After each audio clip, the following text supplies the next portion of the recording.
Now, if you haven't known already, but the Health and Human Services head is a guy named Alex Azar. And he, like every other corrupt piece of shit in the swamp that Trump filled to the brim, he comes from a drug company. He's a former top executive at a company called Eli Lilly.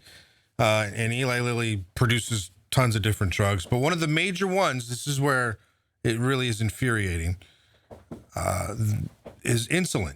This is a drug that was produced, or they came up with it almost over 100 years ago. Long time. So in any world that made sense, any patent or any exclusivity on that thing would have expired long ago. Long time ago. And it should be made in a generic sense. So at most, this stuff should cost people for a month's supply, like maybe $10, $15. At the most. Come on. I don't understand what the fuck the problem.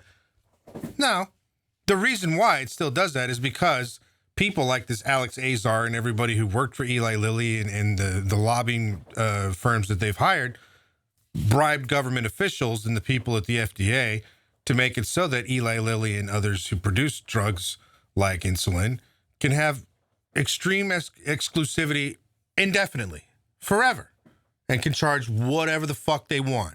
Because there's nothing in any of the Medicare parts that say that, especially Part D, the one done by George W. Shithead Bush, that say you can negotiate drug prices. You just can't. So they'll charge whatever the fuck they want, and we're just going to pay for it. Taxpayer dollars are just going to pay for it. So now Trump is doing this charade where he's been, and all he does is flap his fucking gums about it. Like, oh, we're going to lower drug prices. I'm going to look into lowering everything about lowering drug prices. All I hear him do is just talking. He ain't going to do shit.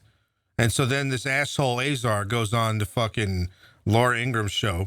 And initially they talk about like the other part of the HHS, which is what's going on the border with the kids in cages stuff. But then they pivot to this, how high drug prices are.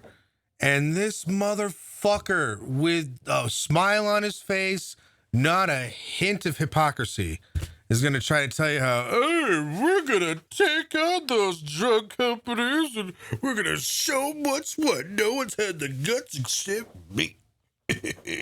What the president did today is he signed an executive order that does what Democrats and Republicans for decades have said we should do, which is have transparency of pricing and quality in our healthcare system. Meaning if you go to get an MRI on your neck, you should know before you go how much it will cost, and you ought to know where else you could get it cheaper, and you ought to know the quality of the service where it's being delivered. And that would drive the price down. Obviously, like with LASIK surgery, we had prices come down over the years. What is one part of healthcare that actually functions? LASIK surgery. Every year quality goes up and price goes down. It's the only part of our economy where we don't have pricing. Why hasn't this been done before? Because nobody has ever had the courage that President Trump has to take on the special interests. Trust me, Laura, they're going to come out with their teeth and claws and go after us for this. Oh, yeah, I'm worried there are people, this is my view, but maybe I'm all wrong, inside the administration who are such purists, like libertarian purists. They're like, you can't do this. But this is the president's agenda, is it not? Oh. He's a conservative realist, and he's a bit of a populist on this issue. These prices have to come down, and it has to be fairness across the board for Americans seeking this care. The president is absolutely a populist on health care. He is looking out for the average worker. His motto is, I want affordable, personalized, patient-centric health care that puts you in control, that treats you like a human being and not like a number. Are the Democrats giving you, like, high five? Any support, like, thanks? We'll work. We actually, on this area of transparency on price and quality, I think we all can get together on that. In fact, I've gotten communications from some Democrats today saying, wow, you guys are actually doing that? We can't believe you have the courage to take on these special interests. Okay. Oh.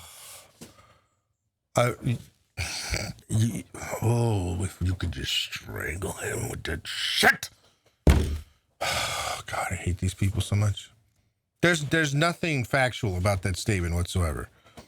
That this asshole is in any way trying to actually help the American people by lowering drug prices. None at all.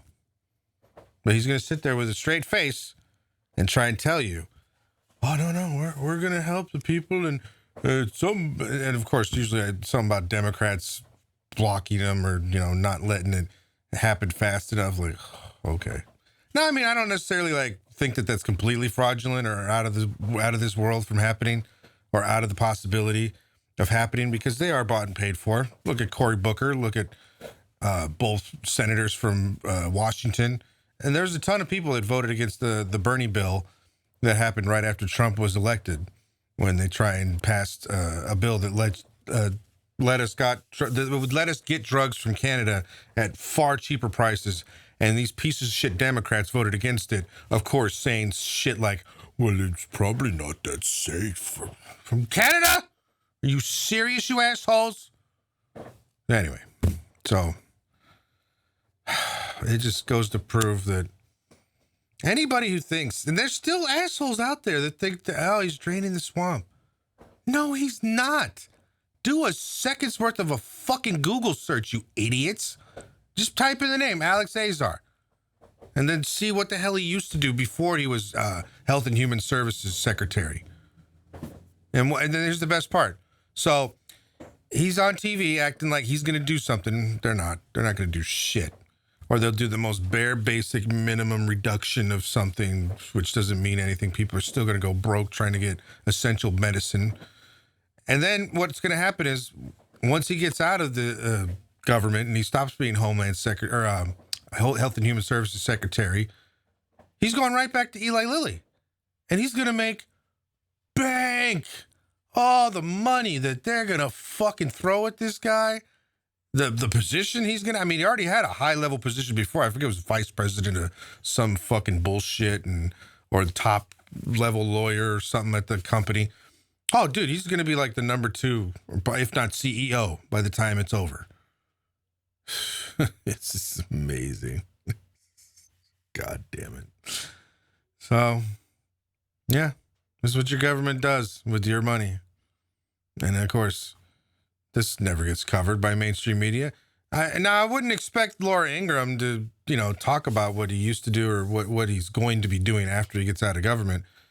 But nobody anywhere, hell, even the other members of the Congress that, are supposed to be investigating pieces of shit like this, they won't tell you that they're bought and paid for fucking shills, because they are too.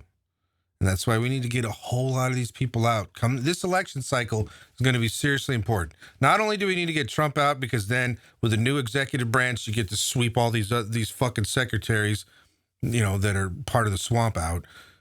But then we also need to sweep out a shitload of the House and Senate members, because they're bought and paid for shills. There's no other way to say it. I'm not going to puss out and act like, nah, maybe they might accept this money from someone, but they're honorable individuals. Fuck that shit. They're fucking worthless, bought and paid for shills. No ifs, ands, or buts about it.